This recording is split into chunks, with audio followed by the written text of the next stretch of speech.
Baik, teman-teman masih ingat di pertemuan yang lalu, kalau orang benar baca Al-Fatihahnya, dan sudah kemarin kita berlatih baca, masih ingat hadisnya? Kalau dia sampai bacaan Iyyaka na'budu wa iyyaka nasta'in, ya Allah, Engkau perintahkan aku sholat, ibadah, sekarang aku sholat.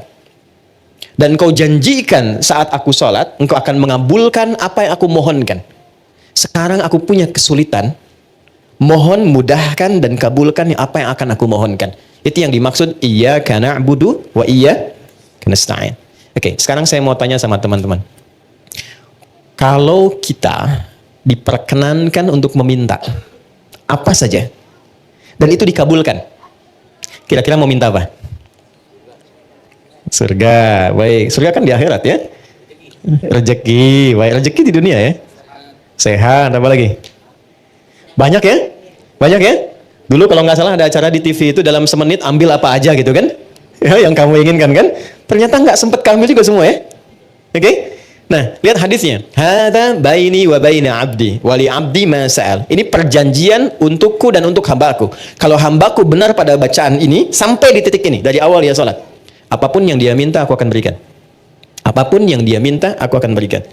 Dan tidak sedikit orang soleh, termasuk para nabi, orang-orang soleh yang hidup di setiap generasi, kalau setiap ada masalah, rata-rata sholat.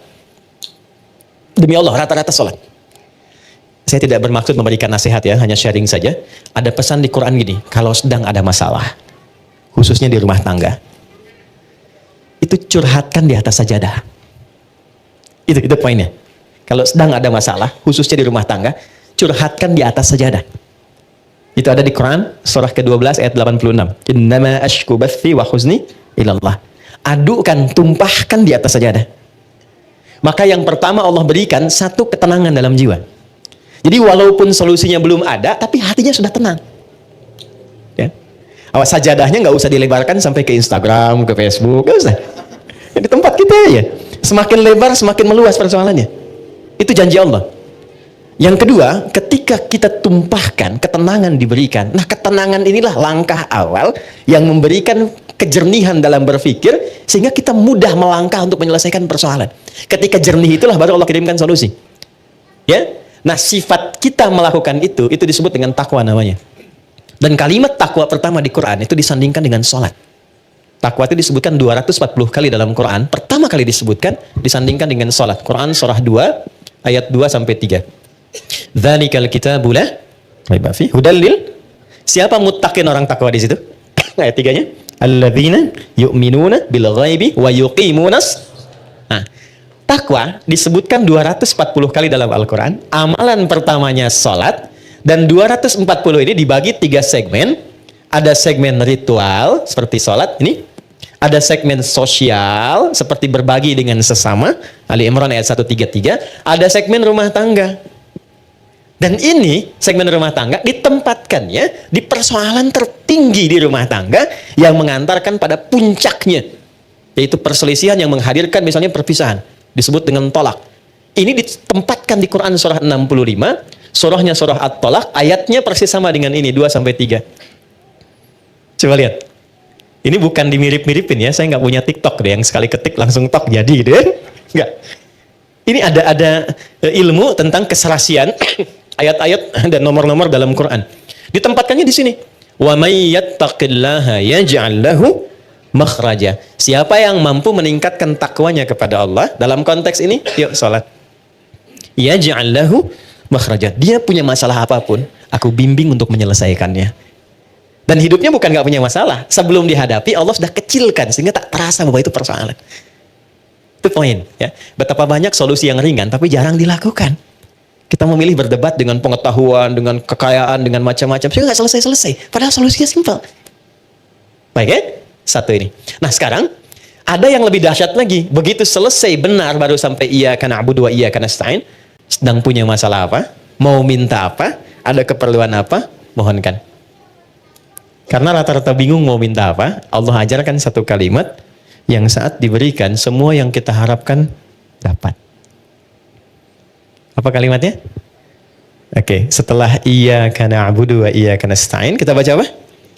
Ihdinas siratal mustaqim. Itu bukan kalimat biasa, ada rahasia di dalamnya, ada hikmah. Ya, saya tulis dulu ya. Sini aja. Ihdinas siratal mustaqim.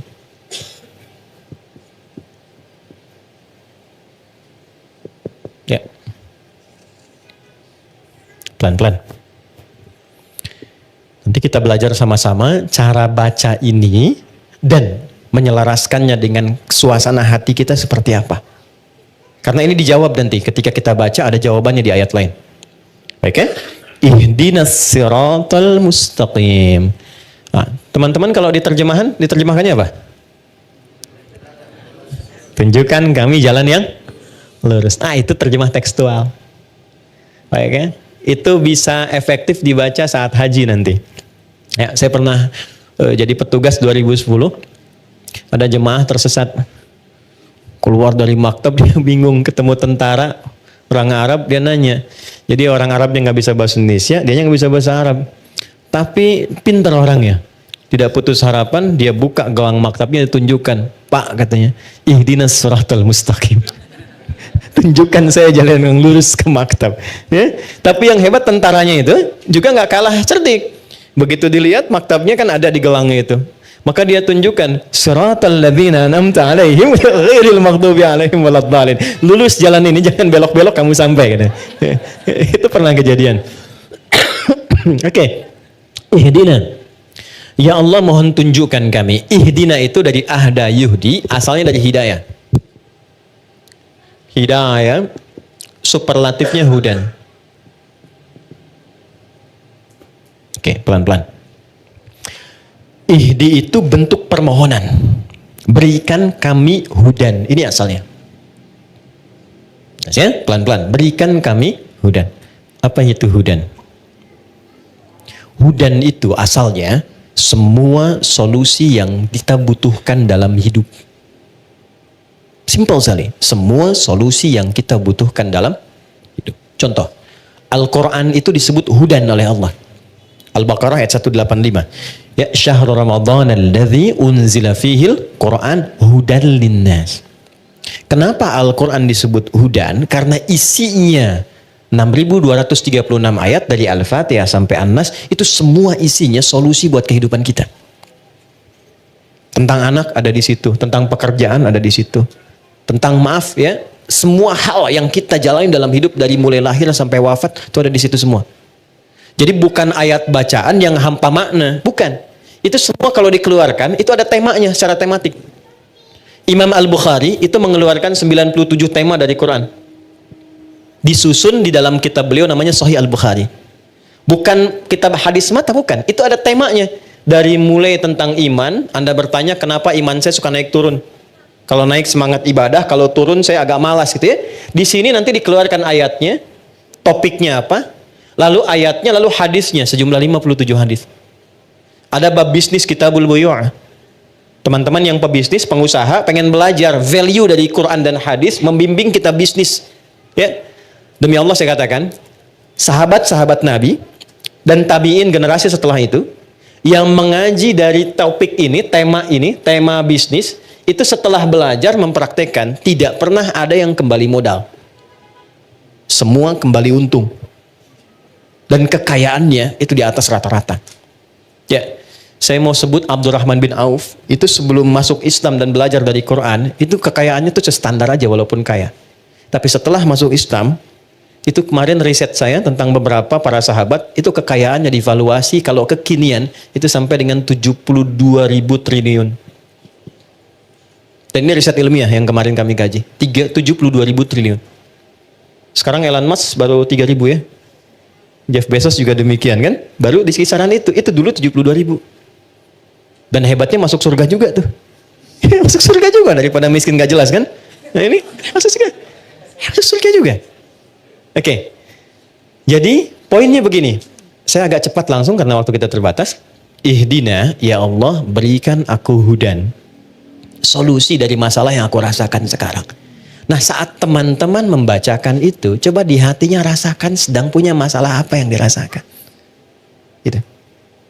Ini jarang dibaca begitu kan? Kan normal saja kan? Ihdinas siratal mustaqim, siratal ladzina an'amta 'alaihim ghairil maghdubi 'alaihim waladdallin. Amin, selesai. Sampai di situ benar untuk menggugurkan rukun dalam salat. Sah salatnya. Tapi Anda nggak dapat ini. Nggak dapat kenikmatannya. Jadi begitu Anda bacakan ihdinas siratal mustaqim, rasakan dalam hati kita, nggak perlu diungkapkan. Kita belum sujud. Nggak perlu diungkapkan. Rasakan dalam hati ada masalah apa yang dibawa dalam sholat. Karena Allah itu Maha tahu orang sholat itu pasti punya persoalan. Pasti bawa masalah. Ini kan tenang-tenang senyum-senyum itu ya boleh jadi juga ada masalah kan. Nggak semuanya tenang kan dalam hatinya kan. Sama. Nggak ada orang dari subuh sampai zuhur nggak punya masalah. Itu nggak ada itu. Ya nggak ada, semua orang punya persoalannya. Maka Allah tunggu sampai zuhur itu, kita minta supaya diselesaikan. Maka ketika selesai zuhur, nikmat kita menjalani siang sampai sore. Itu hikmahnya demikian, filosofinya begitu. Jadi begitu Anda bacakan ihdinas siratal mustaqim, ya Allah mohon berikan solusi. Kan? Atas semua persoalan yang hamba sedang rasakan saat ini dan Engkau Maha mengetahui dengan itu semua. Oke. Lalu Allah berikan. Saya mau tanya teman-teman, mohon izin ya. Kalau diberi itu pengen cepat, pengen lambat? Ingin mudah, ingin sulit? Mudah kan? Baik. Kalau ada jalan berliku dengan jalan lurus, yang paling cepat yang lurus atau yang belok-belok?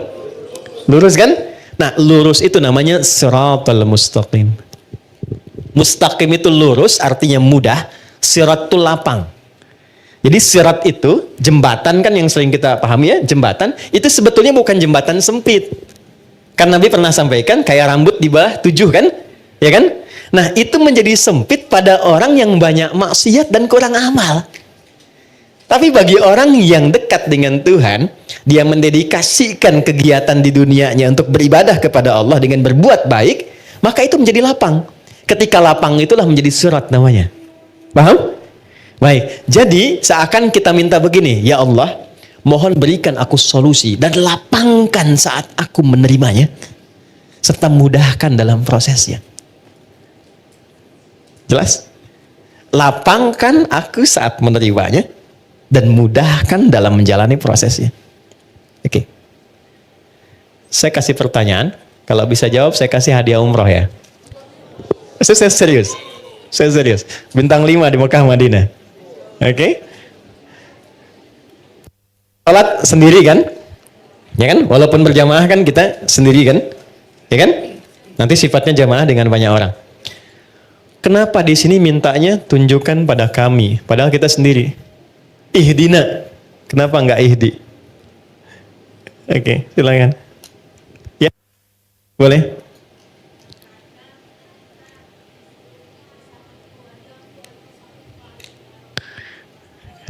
Bagus, bagus jawabannya. Sampai Cengkareng tuh. Oke, ada yang lain? Silakan. Berdoa agar kami maksudnya tangan, kaki, kepala semua juga ikut berdoa. Bagus. Sampai migrasi. Waktu habis. Waktu habis. Dari sini, saya cepat saja. Gini. Ini filosofi dalamnya, ini saya kasih yang paling dalam sekali. Maaf ya, kalau kita sedang punya masalah, masalah itu untuk sendiri atau kadang ada yang terlibat di sekitaran kita. Oke. Bagi kita mudah, tapi mungkin bagi pasangan kita belum tentu itu mudah. Bagi kita dan pasangan mudah, tapi mungkin bagi ayah dan ibunya belum tentu mudah. Bagi suami istri mudah, tapi bagi anak belum tentu mudah. Kenapa kita sertakan dina di sini, ihdina, untuk memberikan kesan bahwa ya Allah berikan solusi atas masalah yang sedang hamba jalani, mudahkan prosesnya dan lapangkan untuk semua yang mengalami itu. Kalau suamiku di dalamnya, lapangkan hati suamiku pula. Kalau ada tetanggaku di dalamnya, lapangkan tetanggaku.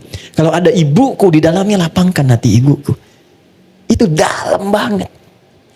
Itulah sebabnya kenapa menggunakan tidak menggunakan bentuk tunggal secara personal. Jadi ketika kita menunaikan sholat, di situ Allah ingin menyelesaikan persoalan, masalah yang kita alami setuntas-tuntasnya, bukan 1-2 tahapan kehidupan. Jelas? Oke, tiketnya masih saya pegang ya. Satu. Jelas ya? Paham ya? Baik, maka jangan sungkan untuk mengungkapkan itu dalam sholat, tapi di hati kita, karena nggak boleh dilafadzkan. Jelas ya? Ihdinas siratal mustaqim. Cepat, karena Allah Maha tahu. Kita tinggal hadirkan saja suasana itu. Minta. Nah, sekarang Allah kasih mudah, kasih cepat, tapi caranya nggak enak. Mau nggak? Oke? Kasih mudah, kasih cepat, tapi caranya nggak enak. Anda melamar pekerjaan, langsung dikabulkan, cepat diterima. Tapi begitu datang, Anda dimaki-maki dulu.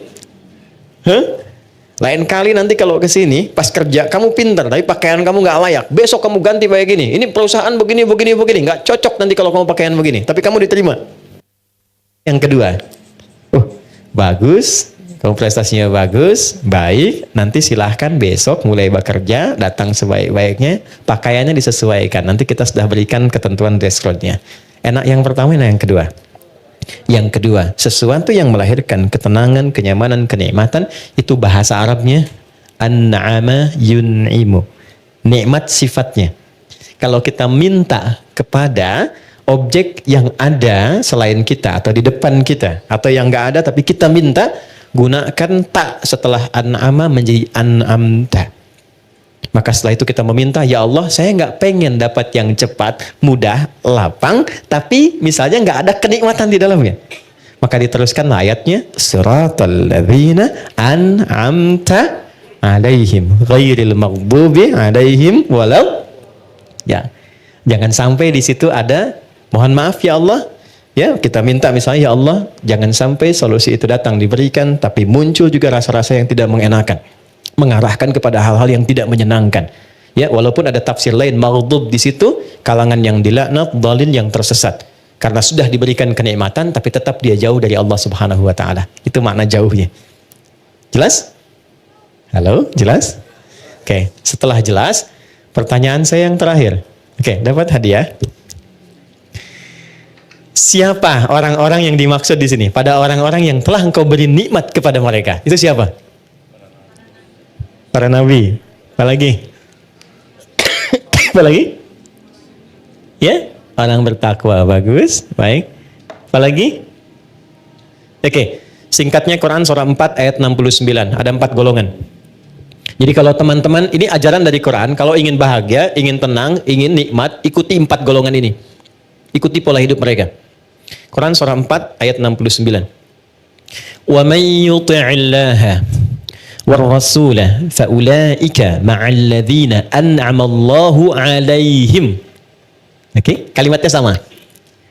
Wa may yuti'illaha war rasula. Siapa yang kehidupannya diikutkan pada petunjuk Allah dan Rasul. Dari bangun tidur sampai tidur lagi. Misal, saya mau bangun tidur, saya ikutin bagaimana Nabi bangun. Ya, itu contohnya ada pada doa nanti. Ya, doa itu bukan sekedar bacaan, di situ ada penuntun aktivitas di setiap doa itu. Ya. Oke. Siapa yang pola hidupnya mengikutkan pada tuntunan Allah dan Rasul? Perhatikan. Faulaika ma'alladzina an'amallahu alaihim. Maka mereka itu aku jamin akan disatukan dengan 4 kalangan yang selama hidupnya selalu dijamin kenikmatan oleh Allah. 4 kalangan. 1, minan nabiyyin, para nabi.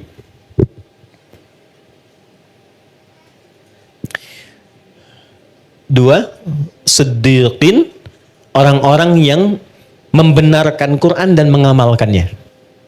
Misal, kata Quran, berjilbablah perempuan. Maka dia membenarkan ayatnya dan mengamalkannya. Itu siddiq namanya. Jelas? Laki-laki misalnya, bangunlah tahajud walaupun sunnah. Anda benarkan ayatnya, Anda amalkan itu disebut siddiq. Yakin sepenuhnya dengan mengamalkannya. Kenapa Abu Bakar disebut siddiq? Karena beliau paling yakin apapun yang Nabi sampaikan itu seketika diyakini, walaupun bagi sementara orang itu belum mampu ya dipahami dengan logikanya. Karena itu disebut dengan Abu Bakar as-siddiq. Oke, 3. Ini siddiq. 3, syuhada. Orang yang wafat yang saat hidupnya sering mendedikasikan kegiatannya untuk ibadah. Maaf ya, jangan hanya dipahami berperang misalnya secara militer, tidak. Anda bekerja niatkan karena Allah. Di rumah tangga niatkan karena Allah. Posisikan istri sebagai titipan Allah, istri suami sebagai titipan Allah, menyayanginya karena Allah. Posisikan anak sebagai titipan Allah. Saya tanya teman-teman nih, antum cintai istri itu karena Allah atau karena sayang? Berat sekali jawabnya ya. Oke. Anda cintai anak itu karena Allah atau karena sayang? Oke, kalau karena Allah itu ada dua cirinya.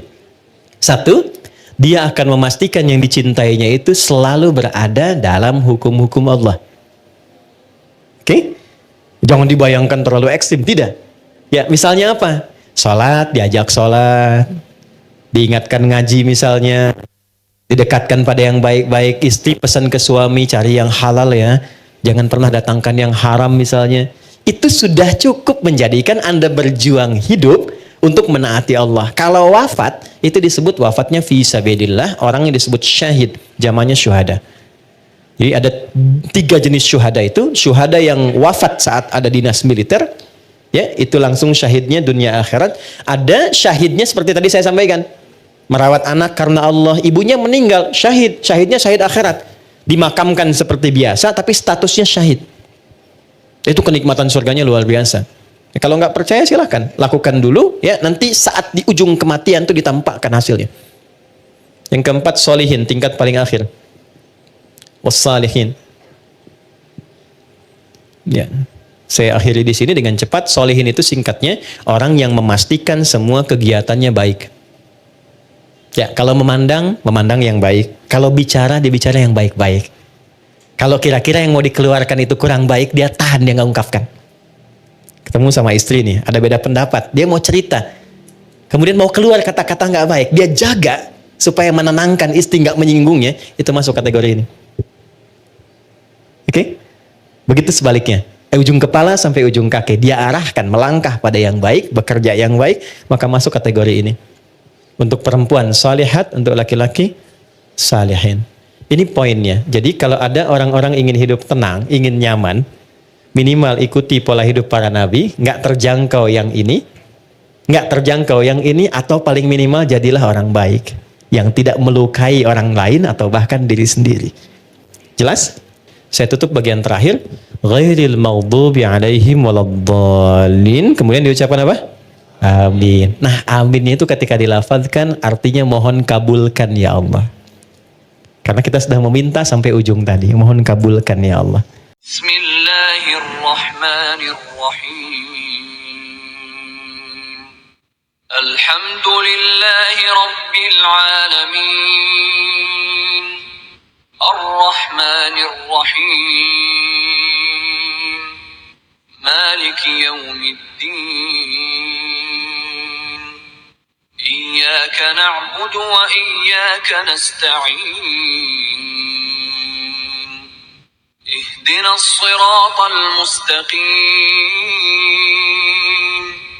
Siratal ladzina an'amta 'alaihim ghairil maghdubi 'alaihim waladdallin.